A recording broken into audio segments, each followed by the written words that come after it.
तो दोस्तों आज हम बात करने वाले हैं 151 से लेकर के 200 तक के क्वेश्चन की। तो आइए बढ़ते हैं अगले 50 क्वेश्चन की तरफ। और पिछले क्वेश्चन किन किन बहनों और भाइयों ने याद कर लिए हैं प्लीज कमेंट जरूर करना।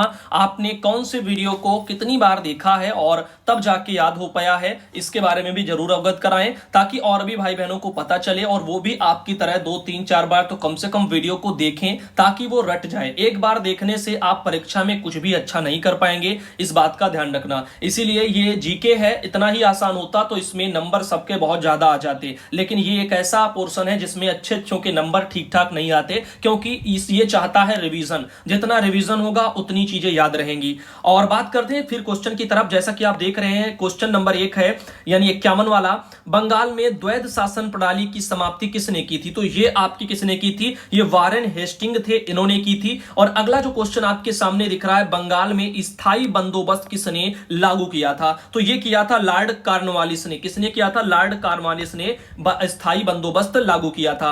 अब चलते हैं अगले क्वेश्चन की तरफ। जैसा कि आप देख रहे हैं, सहायक संधि पर हस्ताक्षर करने वाला पहला शासक पूछा जा रहा है। तो अब वो आपका कौन था? हैदराबाद का निजाम था जिसने सहायक संधि पर सबसे पहले जो है यहां पर शासक ने हस्ताक्षर किया था। अब अगला जो प्रश्न है, राज्यालय और हड़प नीति या गोद निषेध सिद्धांत ये किसके द्वारा लागू किया गया था? तो ये किया गया था लॉर्ड डलहौजी के द्वारा। मैंने आपको पहले वीडियो में बताया था जब भी कहीं राज्य हड़पने की या इस तरह से बातें आए तो आप लॉर्ड डलहौजी को याद कर लेना और यही आपके राइट हैं। बात करते हैं अगले पॉइंट की, हड़प नीति यानी राज्य जो है राज्यालय सिद्धांत के द्वारा सर्वप्रथम किस राज्य को ब्रिटिश साम्राज्य में मिलाया गया था? पूछ रहा है यही हड़प नीति जो थी उसके तहत सबसे पहले जो है किस राज्य को ब्रिटिश साम्राज्य में मिलाया गया था? तो वो आपका किस में मिलाया गया था? वो था आपका सतारा। तो सतारा जो था उसी को सबसे पहले ब्रिटिश साम्राज्य में राज्य हड़प नीति के तहत मिला लिया गया था। अब बात करते हैं 1857 ईस्वी का जो विद्रोह हुआ था उससे रिलेटेड भी कुछ क्वेश्चन बनते हैं। जैसे कि आपके सामने 1857 ईस्वी का सिपाही विद्रोह कहां से प्रारंभ हुआ था? तो आइए इसके बारे में आपको बता दें, वो मेरठ से स्टार्ट हुआ था। आप यहां पे देख पा रहे होंगे कहां से? मेरठ से। और अगला क्वेश्चन है 1857 ईस्वी के विद्रोह के समय भारत का गवर्नर जनरल पूछ रहा है कौन था? तो वो आपके कौन थे? लॉर्ड कैनिंग थे उन दिनों गवर्नर जनरल। अब बात करते हैं अगले प्रश्न की। जैसा कि आप देख रहे हैं 1857 ईस्वी के विद्रोह का तात्कालिक कारण क्या था, यानी क्यों आखिर 1757 ईस्वी का विद्रोह हुआ था, इसके बारे में पूछ रहा है। तो वो हुआ था सैनिकों के द्वारा चर्बी युक्त कारतूस का प्रयोग किया गया था और वो चर्बी किसकी थी? गाय की थी। इस वजह से यहां पर ये चीजें जो है 1857 ईस्वी का जो युद्ध था उसी में जो है आग में कहते हैं ना घी डालने जैसा काम हो गया था और यही एक मुख्य कारण बन गया। अब बात करते हैं अगले पॉइंट की तरफ बढ़ते हैं। बिहार में 1857 ईस्वी के विद्रोह को किसने नेतृत्व प्रदान किया था? तो 1857 ईस्वी में जो है जो बिहार में जो वहां पर क्रांति चल रही थी उसमें वहां पर नेतृत्व किसने किया था? तो वो आपका किया था कुंवर सिंह ने। तो कुंवर सिंह बिहार से आते थे और उन्होंने नेतृत्व बिहार का किया था। अब देखिए अगला प्रश्न है, लखनऊ में 1857 ईस्वी के विद्रोह का नेतृत्व किसने किया? तो ऐसा नहीं 1857 का युद्ध कोई एक ही जगह पर हुआ हो। अब ये जो विद्रोह था ये देश में जगह जगह पर कराया गया था, इसके बारे में आपको पता होना चाहिए। तो लखनऊ से कौन था? तो लखनऊ से आप सब जानते हैं काफी जो है चर्चित है बेगम हजरत महल, यही वहां पर उन्होंने नेतृत्व किया था। अगला प्रश्न है 1857 ईस्वी के विद्रोह के समय सैनिकों ने किसे भारत का सम्राट घोषित किया था? तो वो किया था आपके बहादुर शाह द्वितीय को सम्राट घोषित किया था। अब चलते हैं अगले प्रश्न पर और अब यहां से आपको बताते हैं ब्रिटिश राज्य का सामाजिक आर्थिक प्रभाव जो पड़ा था वहां से भी कुछ क्वेश्चन बनते हैं और आइए देखते हैं इसमें किस तरह के प्रश्न आते हैं। इसमें है लॉर्ड वेलेजली ने किस वर्ष शिशु वध पर प्रतिबंध लगाया था? तो ये मोस्ट इंपॉर्टेंट है, याद रखना 1804 में लगाया था क्योंकि लॉर्ड वेलेजली ने शिशु वध पर प्रतिबंध लगाया था। अब बात करते हैं अगले प्रश्न की जो कि आपके सामने है, लॉर्ड बेंटिंग ने किस वर्ष विधवाओं के सती होने को अवैध घोषित किया था? ये भी काफी जो है बढ़िया क्वेश्चन है और ये 1829 ईस्वी में किया गया था। तो लॉर्ड जो बेंटिंग थे उन्होंने विधवाओं के सती होने पर अवैध जो है यहां पर उसको घोषित कर दिया था। सती प्रथा आप कह सकते हैं उसका अंत हो गया था। अब देखिए शारदा एक्ट 1930 के तहत विवाह हेतु लड़कियों के लिए कितनी आयु निर्धारित की गई है? तो आपको बताना चाहेंगे वो की गई है 14 वर्ष। तो आपको हम एक बात बता दें कि ये जो शारदा एक्ट है, काफी बार यही पूछ लिया जाता है कि शारदा एक्ट का संबंध किससे है। तो आपको बता दें ये जो है लड़कियों के लिए कितनी आयु जो है विवाह से रिलेटेड आप याद रखना, और आयु वायु तो आपको पता चल ही जाएगा। अब देखिए अगला जो पॉइंट है, भारत के कितने क्षेत्रफल भाग पर स्थायी बंदोबस्त लागू किया गया था। तो जो स्थायी बंदोबस्त था वो 19% पर लागू किया गया था। कितने पर? 19% पर। अगला प्रश्न है, रैयतवाड़ी जो बंदोबस्त है उसका जन्मदाता किसे माना जाता है। तो रैयतवाड़ी बंदोबस्त का जन्मदाता माना जाता है हेक्टर मुनरो को, जो कि बी में आपके दिख रहे हैं, और यही आपके राइट हो जाएंगे। अब चलते हैं अगले प्रश्न की तरफ। आपका जो अगला प्रश्न है वो है आपके सामने जो है महालवारी व्यवस्था में भू राजस्व एकत्र करने का अधिकार किसे प्राप्त था। तो वो किसको था? वो था आपके गांव के मुखिया को। यही लोग लूट लूट करके सब देते थे, भू राजस्व यही गांव के मुखिया वसूलते थे। और ज्यादातर शोषण हमारे ही देश के इन्हीं जो है मुखियाओं के द्वारा ही जो है जनता का, गरीब वालों का होता था। ये आप यहां पर कभी मत भूलना। इधर बात करते हैं घन का, यहां पर बहिर्गमन का सिद्धांत, सॉरी ये जो है लिखा हुआ धन का बहिर्गमन का सिद्धांत किसने दिया था। तो जो 168 जो आपका है क्वेश्चन, ये दिया था दादा भाई नौरोजी जी ने। किसने? दादा भाई नौरोजी जी ने दिया था धन का बहिर्गमन का सिद्धांत। अब देखिए अगले प्रश्न जो बनते हैं वो सामाजिक एवं धार्मिक सुधार आंदोलनों से बनते हैं। तो जो हमारे यहां पर जो अभी कुछ जो आंदोलन हुए थे आजादी के पहले, उन पर भी आप थोड़ा चर्चा कर लें, इससे ही क्वेश्चन आते हैं। और ये आपके सिलेबस में है, पेट का जो सिलेबस मैंने दिया था उसमें आपने देखा होगा। अब इसमें लिखा है भारतीय पुनर्जागरण का मसीहा किसे माना जाता है। तो भारतीय पुनर्जागरण का जो मसीहा है वो आपका माना जाता है राजा राम मोहन राय जी को, जो कि ए ऑप्शन में है, और यही राइट हो जाएंगे। अगला प्रश्न है राजा राम मोहन राय ने ब्रह्म समाज की स्थापना यहां पर कब की थी। तो वो आपकी कब की थी? उन्होंने 1828 ईस्वी में की थी। आपका राइट आंसर हो जाएगा। अगला जो प्रश्न है आपके सामने, जो कि आप देख रहे हैं, किसके अनुयायियों को यहां पर यंग बंगाल कहा जाता था। तो वो आपका कौन है? जो है आपके सामने 4 ऑप्शन है, जो कि आपका सही आंसर हो जाएगा हेनरी विलियम डेराजियो। कौन है? जो है हेनरी और विलियम डेराजियो। विवियन यहां पर लिखा हुआ, विलियम नहीं है, विवियन है, डेराजियो। अगला प्रश्न आपके सामने है, सत्यार्थ प्रकाश किसकी कृति है। तो ये है स्वामी दयानंद सरस्वती जी की। तो आपका जो डी आंसर है वो आपका राइट हो जाएगा। तो इस तरह से आपको सभी प्रश्न अपने याद कर लेने हैं, और वीडियो को 2-2 बार जरूर देखें कम से कम, और अगर हो सके तो 3-3 बार भी देखें, क्योंकि तभी आप चीजें याद कर पाएंगे। दोस्तों अगला क्वेश्चन आपकी स्क्रीन पर है, वेदों की ओर चलो ये नारा किसने दिया था। तो इसको दिया था आपके स्वामी दयानंद सरस्वती जी हैं, इन्होंने दिया था। मोस्ट इंपॉर्टेंट क्वेश्चन है, इसको हर हाल में आप याद कर लीजिए। और अगला क्वेश्चन आपकी स्क्रीन पर है, भारतीय राष्ट्रीय कांग्रेस की स्थापना कब की गई थी। तो ये आपकी हुई थी 1885 ईस्वी में। मोस्ट इंपॉर्टेंट है और बहुत ही सिंपल सा क्वेश्चन है, याद कर लीजिएगा। कॉमन चीज है ये, भारतीय राष्ट्रीय कांग्रेस की स्थापना काफी बार पूछी जाती है। अगला प्रश्न है, भारतीय राष्ट्रीय कांग्रेस के प्रथम अध्यक्ष थे।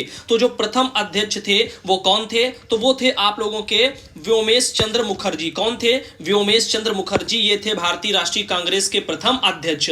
और अगला प्रश्न आपके सामने है, भारतीय राष्ट्रीय कांग्रेस की स्थापना कहां हुई थी। तो ये आपकी हुई थी बंबई में। तो भारतीय राष्ट्रीय कांग्रेस की स्थापना बंबई में हुई थी। और अगला प्रश्न आपके स्क्रीन पर आ चुका है, राष्ट्रवाद की भावना के प्रचार के लिए गणपति एवं शिवाजी उत्सव किसने प्रारंभ किया था। तो ये आपके सामने 4 ऑप्शन दिख रहे हैं, जिनमें राइट आंसर आपका हो जाएगा बाल गंगाधर तिलक जी। तो ये आपके बी वाले राइट हो जाएंगे। अब चलते हैं अगले क्वेश्चन की तरफ, और अगला क्वेश्चन है, लाल पाल बाल ये किसका संबंध इनमें से नहीं है। तो लाल बाल पाल में इनमें से जो आपको ऑप्शन दिख रहे हैं वो गोपाल कृष्ण गोखले का संबंध नहीं है। लाला लाजपत राय लाल हो जाते हैं, और यहां पर बाल गंगाधर तिलक जो है वो बाल बोले जाते हैं, और जो है बिपिन वाले ये आपके पाल बोले जाते हैं। तो इस तरह से गोपाल कृष्ण जो गोखले हैं ये लाल बाल पाल में से नहीं बोले जाते हैं। तो आपका ये राइट हो जाएगा। अब चलते हैं अगले क्वेश्चन की तरफ, किस वायसराय ने बंगाल का विभाजन 1905 में किया था। ये मोस्ट इंपॉर्टेंट, लॉर्ड जो कर्जन है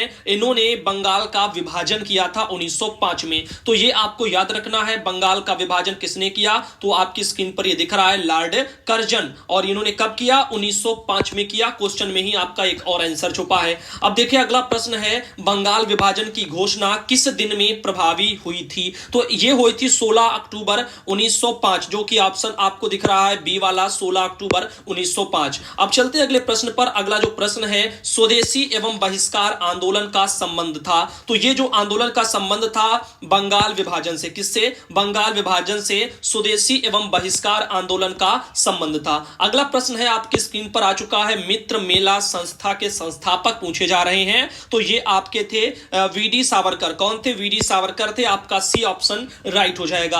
अगला प्रश्न आपकी स्क्रीन पर है, अभिनव भारतीय नामक क्रांतिकारी संगठन की स्थापना किसने की थी? तो ये आपकी की थी वीडी सावरकर जी ने, और इसका भी आंसर सी वाला राइट हो जाएगा। अब अगले प्रश्न पर आते हैं। अगला प्रश्न है, किस क्रांतिकारी को मुजफ्फरपुर के जज किंग्सफोर्ड पर बम फेंकने के आरोप में फांसी दी गई थी? तो ये दी गई थी आपके खुदीराम बोस को, और इन्होंने खुद ही ये काम किया था मान लीजिएगा, और इसीलिए इनको यहां पर फांसी दी गई थी। उन्होंने किंग्सफोर्ड पर बम डाला था।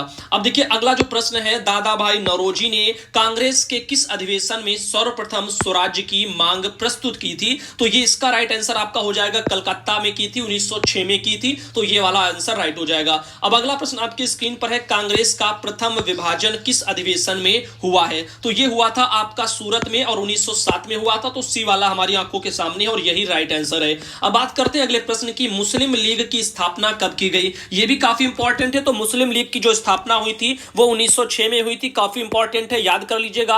आगे आपको बताना चाहेंगे। अगला जो प्रश्न है, विदेश में सर्वप्रथम भारतीय ध्वज फहराने का श्रेय पूछ रहा है किसको जाता है? तो ये आपका मैडम भीकाजी कामा जो है, इनको सबसे पहले जो है विदेश में जाकर के भारत का झंडा फहराने का श्रेय जाता है। अब अगले प्रश्न पर चलते हैं, दिल्ली दरबार जो कि 1911 के समय में हुआ था, और भारत के जो है उस समय वायसराय कौन थे? ये क्वेश्चन पूछ रहा है। तो उस समय आपके लॉर्ड हार्डिंग जो है वायसराय थे, जब दिल्ली दरबार 1911 में लगा था। पूछ लेता है दिल्ली दरबार कब लगा? तो 1911 में लगा। अब देखिए, किस वायसराय पर नई राजधानी दिल्ली में प्रवेश करते समय रास बिहारी बोस ने बम फेंका था? तो आपको बता दें, इसका जो राइट आंसर होगा वो लॉर्ड हार्डिंग आपके होंगे, इन्हीं के टाइम पर हुआ था। अब देखिएगा अगला जो पॉइंट आ रहा है, वो सैन फ्रांसिस्को में गदर पार्टी की स्थापना किसने की थी? तो ये की थी आपके लाला हरदयाल जी ने। तो सी ऑप्शन आपका राइट हो जाएगा। अगला जो प्रश्न आपके सामने है वो है, स्वराज्य मेरा जन्म सिद्ध अधिकार है या प्रसिद्ध उक्ति किसकी है? तो ये वाली जो उक्ति है वो बाल गंगाधर तिलक की है, जो कि हमको बी वाले ऑप्शन में मिल रहे हैं, और यही आपके राइट हो जाएंगे। अब बात करते हैं अगले प्रश्न की, भारत में सर्वप्रथम होम रूल लीग जो 1916 है उसकी स्थापना किसने की थी? तो वो की थी आपके बाल गंगाधर तिलक, बी वाले ऑप्शन यही आपके राइट हो जाएंगे। अब अगला जो प्रश्न है आपके सामने आ रहा है, अमृतसर के जलियांवाला बाग में आयोजित सभा पर किसने गोलियां चलवाई थी? तो ये आपकी चलवाई थी किसने? जनरल डायर ने चलवाई थी। इसी ने ऑर्डर दिया था, और तभी जो है अमृतसर के जलियांवाला बाग में गोलियां चलाई गई थी। अब देखिएगा यहां पर ये है आपके जलियांवाला बाग, यहां पर कांड पर गठित हुआ था। ये देखो कब गठित, जलियांवाला बाग कांड कब गठित हुआ था? तो ये हुआ था 13 अप्रैल 1919, जो कि आपको आंसर में दिख रहा होगा, सी वाले में 1919 दिया है, 13 अप्रैल 1919। अब एक बात ध्यान रखना, जो लाठी चार्ज मैंने बताया था साइमन कमीशन वाला, वो किया था साडर्स ने, और यहां पर जो आप देख रहे हो जलियांवाला बाग में जो हत्याकांड में जो गोलियां चलवाने का ऑर्डर दिया था वो जनरल डायर ने दिया था। तो यहां पर गोलियां चली थी जलियांवाला बाग में, वो किया था, ऑर्डर दिया था जनरल डायर ने। और आपको पिछले वीडियो में एक बार मैंने बताया था, याद होगा, वो सैंडर्स थे जिन्होंने लाठी चार्ज किया था साइमन कमीशन वाले पॉइंट पर। तो दोनों में अंतर है, ध्यान रखना, आपको मैंने रिलेट करके आज बता दिया। अब देखिए, महात्मा गांधी ने भारत में सत्याग्रह का सर्वप्रथम प्रयोग कहां किया था? तो ये देखिएगा 196 है, ये चंपारण में हुआ था, और 1917 में हुआ था। ए वाला ऑप्शन आपका राइट हो जाएगा। अब अगला पॉइंट आपके सामने है, गांधी जी किसके नियंत्रण पर चंपारण गए थे? तो वो गए थे किसके नियंत्रण पर? तो राजकुमार शुक्ल जी जो थे, इन्हीं के नियंत्रण पर गए थे। तो डी वाला ऑप्शन आपका राइट हो जाएगा। अगला प्रश्न आपकी स्क्रीन के सामने है, चंपारण में किसानों को किसकी फसल आवश्यक रूप से उगाने के लिए तिनकठिया पद्धति लागू की गई थी? तो ये जो तिनकठिया पद्धति थी वो आपकी नील के लिए जो है यहां पर लागू की गई थी। किसके लिए? नील की खेती होती थी उसके लिए। अब अगला पॉइंट आपके सामने है, खिलाफत आंदोलन के अग्रगण्य नेताओं में थे, यानी नेताओं में थे, तो नेताओं में कौन थे ये यहां पर पूछ रहा है। तो आपके सामने यहां पर काफी ऑप्शन दिए हुए हैं, मोहम्मद अली भी हैं, शौकत अली हैं, अबुल कलाम आजाद हैं, और उपरोक्त सभी सभी, तो ये सभी थे, तो उपरोक्त सभी वाला आंसर आपका राइट हो जाएगा क्योंकि तीनों के तीनों थे। अब बात करते हैं अगले पॉइंट की। लिखा है अल हिलाल एवं कामरेड, ये पत्रिका है, इसका संपादन पूछा जा रहा है किसने किया था, तो इस पत्रिका का संपादन किया था अबुल कलाम आजाद जी ने। तो यहां पर ये पॉइंट भी आपको याद कर लेना है। अल हिलाल एवं कामरेड जो पत्रिका के संपादक कौन है, अबुल कलाम आजाद है। तो ये आपके हो गए कितने, अब जो है 200 प्रश्न मैंने कंप्लीट करवा दिए आपको इस तरह से, और बाकी जो है आप लोगों के अभी इसमें थोड़े बहुत रह गए हैं। अभी एक वीडियो और आएगा आज, तो उसको भी आप देखना, और आपका धीरे धीरे करके हम आज जो है हिस्ट्री पूरा खत्म कर देंगे, इसके बाद अगले कोर्स पर आएंगे।